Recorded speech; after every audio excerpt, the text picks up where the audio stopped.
Guys, I know it's been a while here, but let's get started. So it's finally winter time. Decided to tear the car apart and finally enjoyed it while I could. Didn't put that many miles on it, but still had fun with it. The 20G is definitely a fun setup, but it's just very underwhelming at times. It is torquey, however, makes it feel quick, but not fast. However, I did decide to go ahead and switch to a FB Black. I actually got talked into it by a couple people just for streetability. I mean, the 6466, it's still a pretty smaller size turbo for a rotated kit these days, but I think a 550 horsepower build would be amazing, just because it's going to be a street car. I don't plan on tracking it or anything like that, but that means we're gonna have to take all this stuff off. Even though it's got a front mount, it's a turbo XS front mount like we talked about before. I do have a ETS core over there, which is a lot bigger than that. So it is gonna all come off here. Intake manifold, you know, obviously. Show you a couple sneak peeks here. I did get the AMS manifold powder coated to a wrinkle black finish here. I'll do a separate video going over all the parts, just still waiting on a couple parts to come in.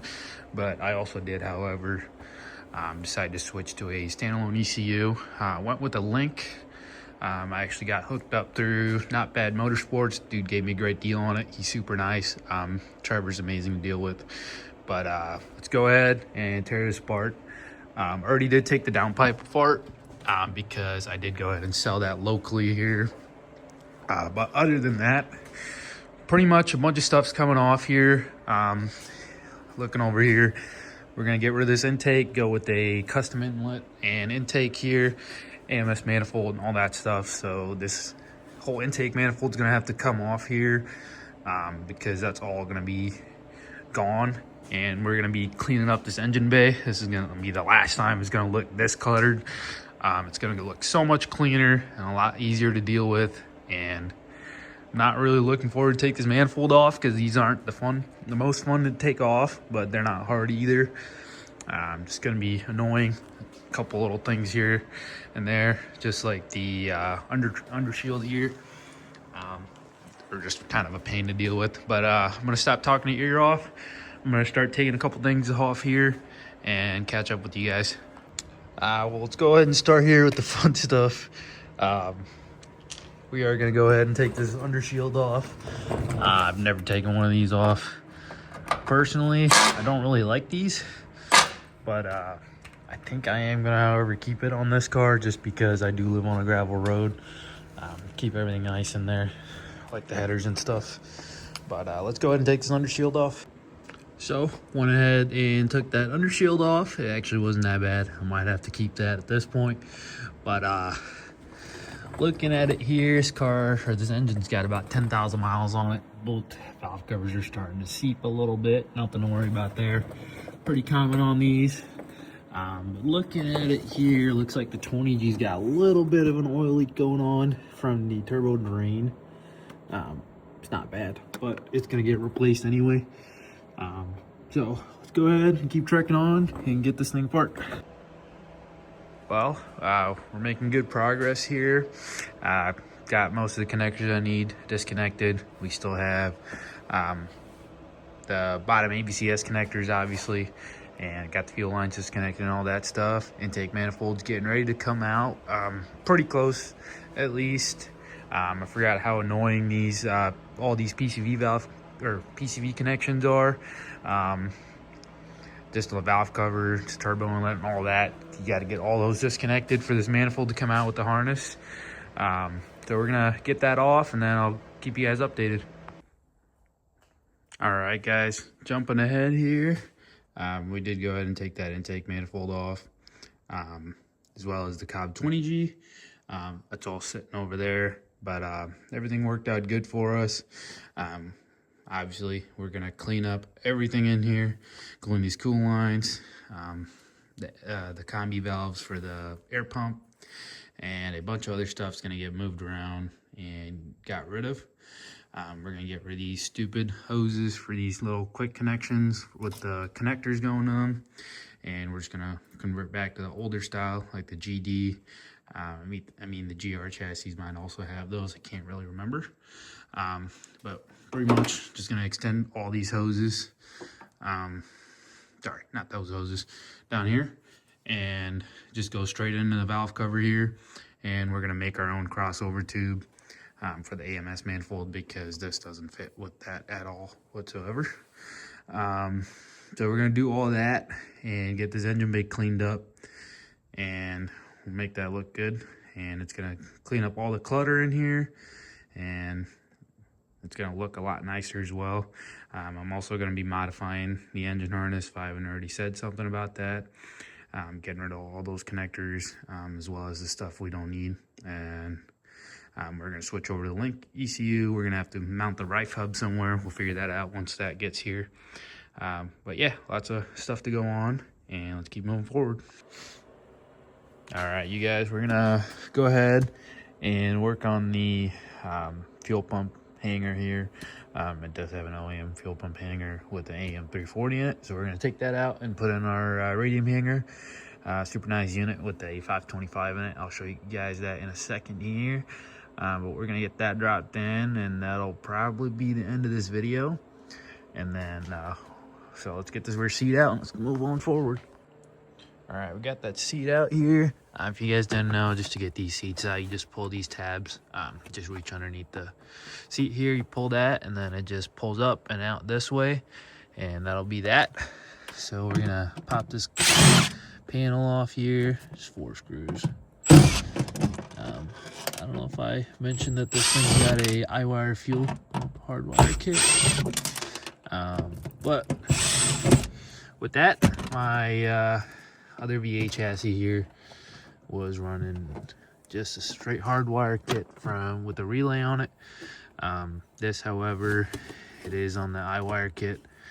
And one thing I have noticed with the iWire kit is that you get way better gas mileage because the fuel pump's just not running at 100%. I don't know if that's 100% the reason of that, but it is. So we're gonna get this popped up here, and then I'll show you guys how that looks underneath. All right, so got that cover off here. Just have to push that grommet through. Got that fuel pump unplugged, and then you got your studs for the power and ground on the fuel pump. Other than that, we'll just have to pull these off and get all the 8 mils around that and get it out. I think I'm gonna go ahead and take those fuel lines out and then go ahead and vacuum it out here, just so none of the debris falls in the fuel tank and cause something. Because with the radium thing, if you don't have an inline filter going in the engine bay, that just technically gets rid of the fuel filter. So I don't want any debris going in there, so we're gonna vacuum that out and then go from there. All right, we got that vacuumed up there, everything disconnected, fuel lines off. Went ahead and vacuumed it a couple times just to make sure there's nothing there. Wiped everything out with the rag. Went ahead and took those off too. So we just got those 8mm nuts there. And the hanger will come right out, so be a few seconds here. All right, so got that bridge off there. We're just waiting a couple more seconds here for this gas to drain out. And we should be good here.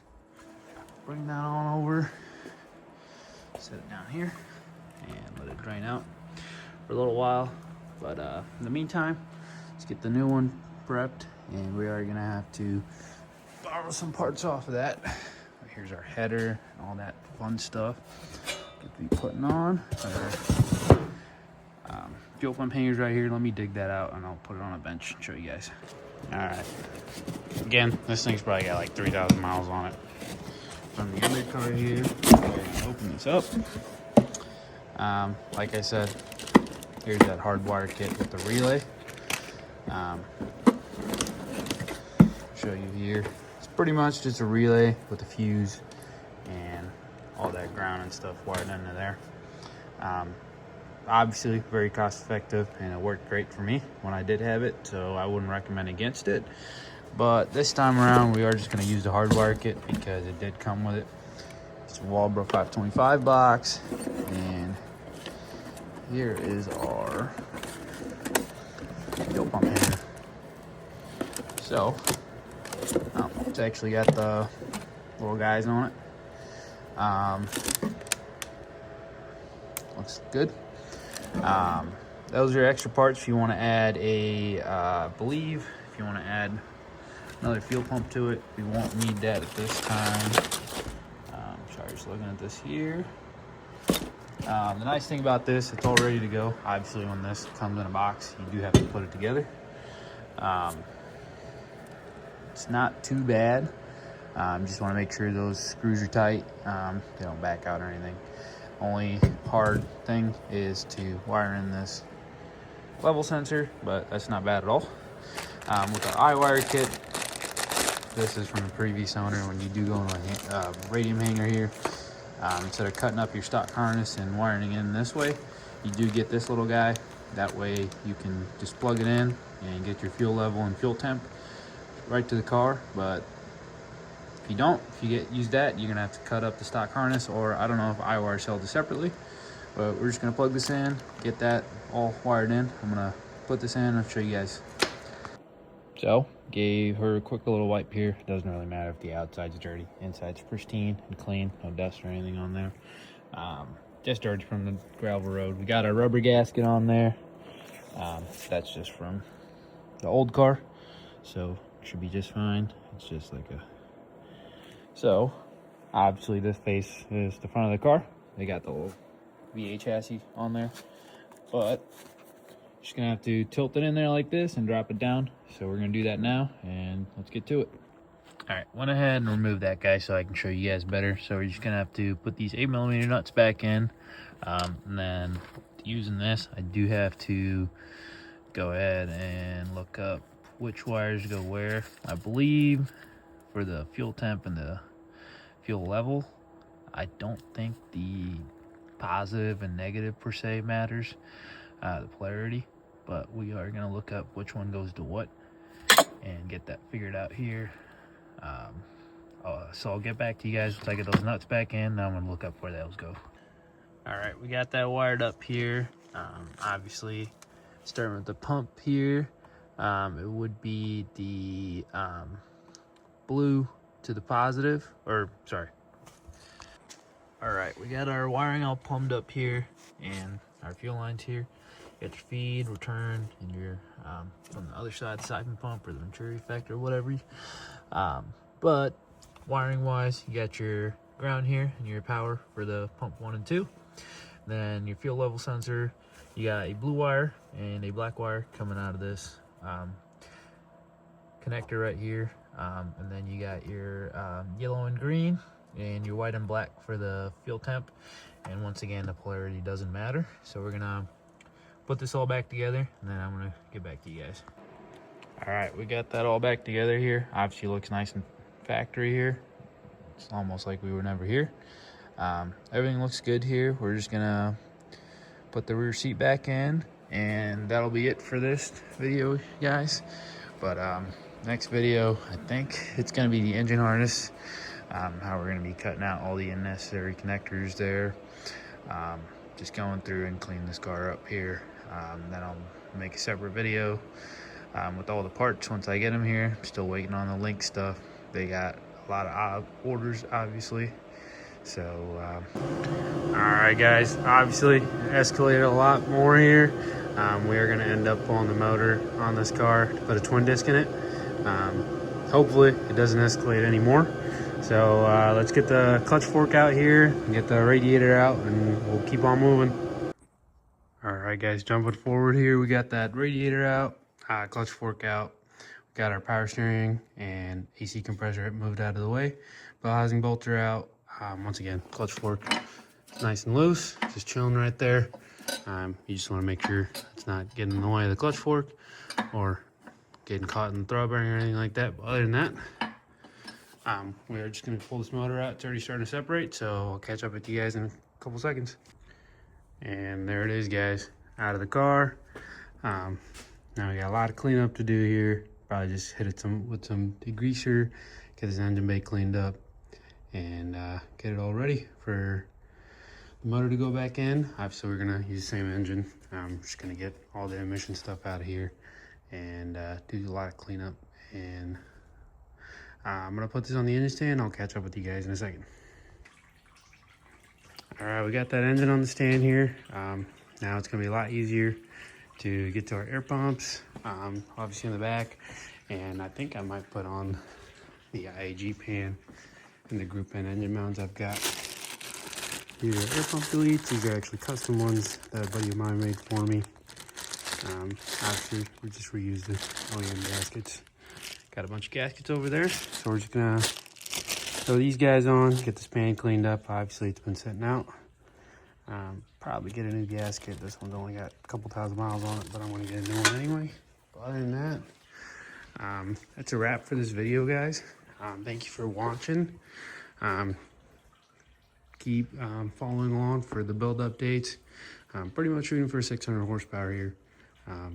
So let's see what happens.